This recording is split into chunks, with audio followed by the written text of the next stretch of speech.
Oui, je viens de la voir, tu viens de la voir, on vient tous de la voir. Oui, j'ai bel et bien une petite crotte de nez qui s'est invitée sur mon nez. Et oui, espèce de... Pourquoi je l'ai pas vu avant? Bref. J'en peux plus, j'en peux plus. Hello les Illustros et bienvenue dans cette toute nouvelle critique assez particulière, puisque je vais vous parler ni plus ni moins d'une série. Et oui, ça fait depuis One Piece Live Action, je crois que je vous ai pas parlé de série sur la chaîne, ça commence à dater, et j'avoue que ça me fait plaisir de vous retrouver pour ce genre de critique, parce que généralement je vous parle de films, tout le temps, en permanence, pour l'éternité. Et aujourd'hui, je vous retrouve pour vous parler pas de n'importe quelle série, puisque je vais vous parler tout simplement de Avatar, le dernier maître de l'air, ou plus précisément, l'adaptation en live-action faite par Netflix de l'animé Avatar, le dernier maître de l'air. Cet animé que je ne connais pas.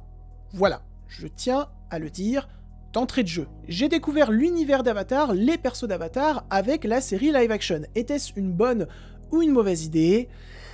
Eh bien, on va voir. On va voir. Vous avez vu que le personnage est habillé en orange, je me suis habillé en orange aussi. Il y a beaucoup de budget dans les critiques d'illustres connus.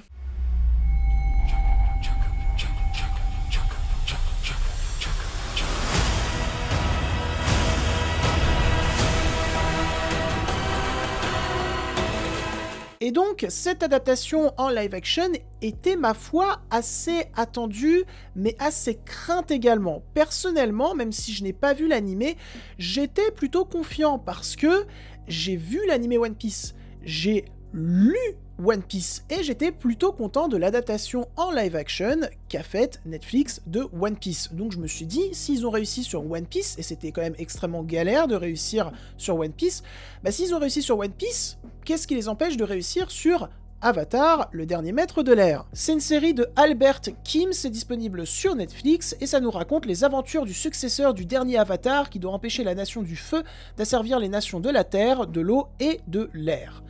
Voilà. Après, est-ce que j'ai vraiment besoin de vous résumer l'histoire d'Avatar, le dernier maître de l'air? C'est-à-dire que même moi, sans avoir vu l'animé, je connaissais à peu près l'histoire. C'est tellement connu comme série, c'est tellement connu comme univers. Et donc, qu'est-ce que ça vaut?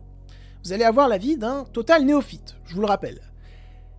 Eh bien, c'est pas ouf. Alors on va se mettre d'accord tout de suite, contrairement à pas mal de collègues youtubeurs, je ne trouve pas que la série est totalement à jeter. Je trouve qu'elle a quand même des gros points positifs, et je vais d'ailleurs commencer par ces gros points positifs, pour une fois, parce que généralement je finis sur les points positifs. Et je suis désolé si vous entendez des rires et des cris, c'est ma sœur et ses amis qui sont en train de jouer à des jeux de société en bas. Voilà, je vais essayer de gérer ça au son, au montage.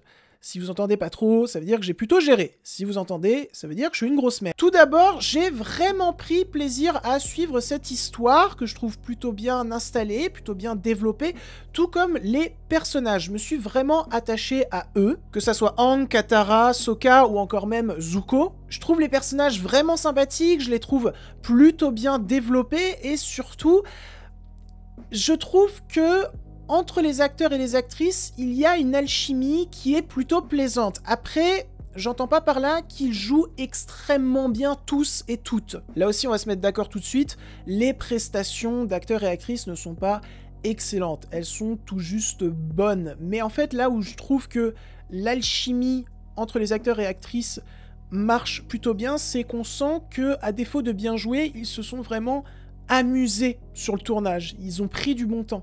Ça se ressent et ça fait du bien et ça t'aide à t'attacher au personnage.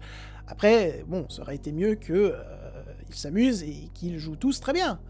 Voilà, ça aurait été cool. Après, c'est des acteurs et actrices qui, pour la plupart, sont débutantes, je crois. Donc je leur en veux pas trop, en vrai. Je pense que dans les prochaines saisons, ils vont peaufiner leur jeu d'acteur et leur jeu d'actrice. Concernant l'univers, j'avais peur d'être pas forcément pris dedans, parce que je connaissais 2-3 trucs dessus, mais au final, je le trouve vraiment bien installé dans la série live-action, donc j'imagine pas ce que c'est dans la série en animation qui est quand même extrêmement appréciée, donc ça doit être encore mieux installé, mais là, je le trouve plutôt bien installé, plutôt bien développé, j'aime bien les créatures qui en font partie, j'aime bien les pouvoirs qui en font partie, non, c'est vraiment prenant à suivre, je me suis pas du tout ennuyé à découvrir cet univers. Il y a notamment 2 épisodes qui se passent dans une ville, malheureusement, j'ai oublié le nom, mais de toute façon, il y a plein de noms de villes, d'endroits, de persos dans cette série que j'ai déjà oubliés, je suis désolé, ça veut pas dire que j'étais désintéressé, c'est juste, je n'ai pas la mémoire des noms.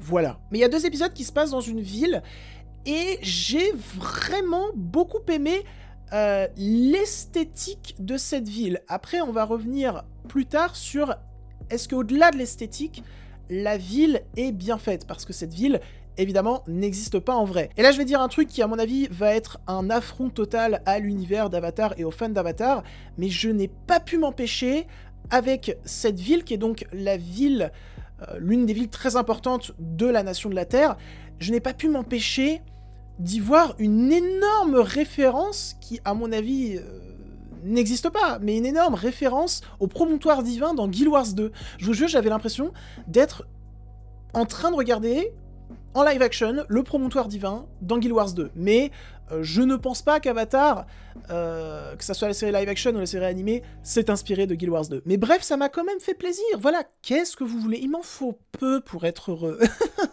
J'aimerais dire quelques mots également sur la bande originale que je trouve superbe. Mais vraiment, j'ai pris beaucoup de plaisir à l'entendre durant mon visionnage et je prends beaucoup de plaisir à l'écouter maintenant sur Spotify.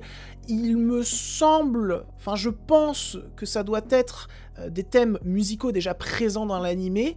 Sinon, ça n'a pas vraiment de sens. Ça n'a pas vraiment de sens. Après, si c'est pas le cas, si c'est des thèmes complètement inventés pour la série live action, c'est ultra osé, ça n'a pas de sens, mais c'est ultra osé, et franchement, ces thèmes musicaux, je les trouve vraiment forts, je les trouve vraiment, encore une fois, prenants, notamment dans le climax de la série, il y a vraiment des morceaux que je me passe en boucle, tellement je les aime, vraiment. Maintenant, on va passer aux défauts, et on va passer à pourquoi la série est pas ouf. Comme je l'ai dit, que ça soit en termes d'histoire, en termes de personnages, en termes d'univers, la série est vraiment prenante, la série est vraiment bien faite. Mais là où elle est pas bien faite, c'est en termes de visuel. C'est-à-dire que la série, en termes d'effets spéciaux, est dégueulasse. Mais vraiment, j'ai pas d'autre mot à part dégueulasse. Et ça me pose un petit souci quand tu sais que la série a quand même coûté pas mal cher. Je vais aller regarder combien elle a coûté. Avatar U2G. Voilà, la série a quand même coûté 15 millions par épisode, et 15 millions par épisode, c'est pas rien. Et ils ont opté également pour une énorme utilisation du volume. Alors le volume, pour ceux ou celles qui ne savent pas ce que c'est, je vais essayer de l'expliquer avec mes mots. Je vais essayer d'être clair et de pas être dans le faux. Donc désolé si je suis dans le faux, mais je connais pas... Moi-même, je connais pas cette technologie par cœur. Je sais que c'est une technologie qui a pas mal été utilisée sur The Mandalorian, sur les séries Star Wars, en gros, et même sur d'autres séries, et sur d'autres films, notamment les films Marvel. Et en gros, c'est une technologie où tu construis une partie de décor, toute petite partie de décor, et autour de ce décor, tu vas mettre un écran à 360 degrés où tu vas pouvoir projeter la suite des décors que tu as conçus en amont. Voilà, c'est une nouvelle technologie qui a popé il y a quelques années et c'est en train d'être beaucoup utilisé. Mais c'est en train d'être beaucoup utilisé sans trop savoir comment l'utiliser. Parce que tu vois continuellement dans Avatar, le dernier maître de l'air, quand est-ce qu'il y a du volume. Parce qu'en termes d'éclairage, ça ne marche pas à un seul instant. Il n'y a aucune gestion cohérente de l'éclairage, il n'y a aucune profondeur dans l'image, dans le cadre, parce que la plupart du temps, cet écran à 360 degrés, il est flou, voilà, sauf qu'il est trop flou, et les personnages que tu vois au premier plan sont trop nets.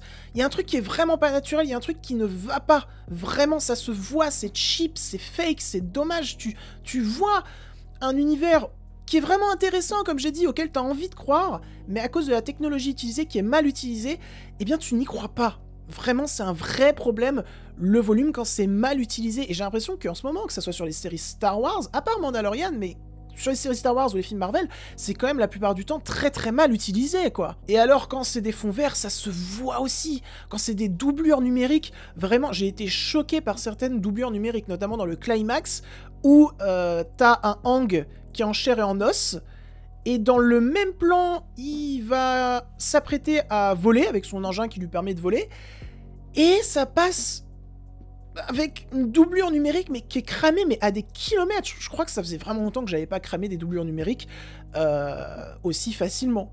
Et à autant de kilomètres. Vraiment. C'est comme si j'étais en Irlande, que je voyais une doublure numérique en France, et je disais « Hé, je t'ai cramé, toi !» Pas sûr de ce que je viens de dire, là. C'est bizarre. Et en vrai, le fait que les visuels soient aussi dégueulasses, que les effets visuels soient aussi voyants, c'est vraiment dommage et un peu incompréhensible parce que, encore une fois, je vais prendre en exemple le live-action One Piece, qui est une série qui a plein de défauts. Je peux comprendre qu'on n'aime pas du tout. Moi, j'aime bien, j'adore pas, mais j'aime vraiment bien. Je passais un bon moment devant. J'ai fait une vidéo dessus, d'ailleurs, si ça vous intéresse. Et bah, je trouvais pas que la série faisait vraiment cheap. Non, je trouvais que vraiment il y avait des choses palpables et que tu croyais à l'univers. Là, pour Avatar, qu'est-ce qui s'est passé ? Qu'est-ce qui s'est passé? Vraiment, qu'est-ce qui s'est passé, Netflix? Et donc voilà, c'est vraiment dommage. En fait, c'est un parfait 50-50, quoi. C'est-à-dire que le fond, même si, ok, il y a quand même des défauts, il y a des intrigues pas tout à fait intéressantes, il y a des personnages, notamment la sœur de Zuko, qui ne sert pas à grand-chose, et c'est un personnage qui, à mon avis, ne va pas me passionner. Voilà, tout simplement. Donc oui, il y a des défauts dans le fond, mais en soi, le fond, je le trouve plutôt quali. C'est juste la forme, ouais, qui est ravagée, quoi. C'est terrible, c'est sévère, c'est pas bien. Faut pas faire de forme comme ça, quoi. Et c'est dommage, c'est dommage. Après, est-ce que je vais regarder la saison 2? Ouais, parce que là, la saison 1 vient de sortir, va peut-être y avoir...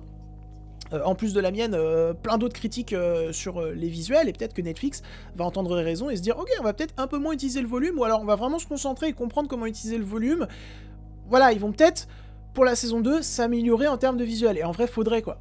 Faudrait, quoi. Parce qu'il y a vraiment aussi des moments d'étalo, je pense à Le Monde des Esprits, où c'est pas beau, quoi. C'est pas beau. Je comprends l'intention, mais c'est pas beau. Mais donc voilà, j'espère que cette critique sur Avatar, le dernier maître de l'air, vous aura plu. Si c'est le cas, n'hésitez pas à la liker, commenter et partager sur vos réseaux sociaux. N'oubliez pas de vous abonner à la chaîne également. Je tiens un compte Instagram, Twitter, Sens Critique, et Letterboxd, qui s'affiche en description. N'hésitez pas à aller me suivre dessus, car je suis très présent.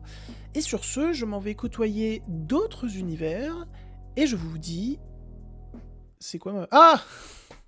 J'allais oublier mon mot de fin. Et je vous dis, salut!